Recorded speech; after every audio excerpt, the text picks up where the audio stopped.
అందరికీ నమస్కారం. నేను మీ శంకర్ని. గతాన్ని చెప్పుకుంటే చరిత్ర అంటారు. మరి భూత భవిష్యత్తు వర్తమానాలలో నిలిచిపోయే శాశ్వతమైన నిర్మాణాల గురించి చెప్పుకుంటే అద్భుతమని చెప్పడంలో ఏమాత్రం అతిశయోక్తి కాదనే చెప్పుకోవాలి. ప్రపంచ వింతలు 7 ఉంటారు. మరి మన దేశంలో అద్భుతాలు వేలల్లో ఉన్నాయని కూడా చెప్పుకోవచ్చు. అలాంటి అద్భుతాలలో ఒంటిమిట్ట కోదండ రామస్వామి క్షేత్రం ఒకటని కూడా చెప్పుకోవచ్చు.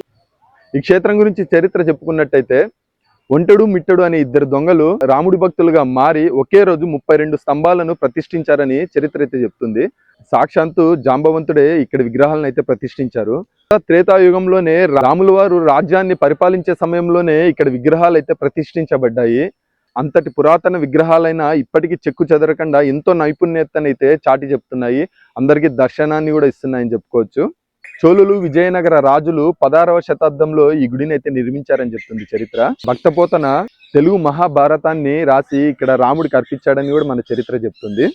ఇంకా చెప్పుకున్నట్టయితే జిన్ బాప్టిస్ట్ అనే ఫ్రెంచ్ ప్రయాణికుడు దక్షిణ భారతదేశంలోనే అత్యంత అందమైన దేవాలయంగా ఈ గుడిని అయితే గుర్తించాడు. ఒక్కసారి మనం కానీ లోపలికి అడుగు పెట్టినట్టయితే అందరం కూడా ఒక స్వచ్ఛమైన భావోద్వేగానికి అయితే గురవుతామని చెప్పుకోవచ్చు. ఇంతటి పాజిటివ్ ఎనర్జీ ప్రపంచంలో ఎక్కడికి వెళ్ళినా దక్కదు, కేవలం మన క్షేత్రాలలో మాత్రమే దక్కుతుంది.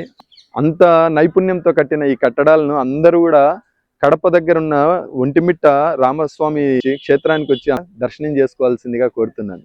మరి ఇలాంటి క్షేత్రాలకు అందరూ కూడా ప్రాధాన్యత ఇచ్చి మన చరిత్రను, మన ఘనతను పదే పదే చెప్పుకోవాలని కోరుకుంటూ సెలవు తీసుకుంటూ మీ శంకర్. Thank you.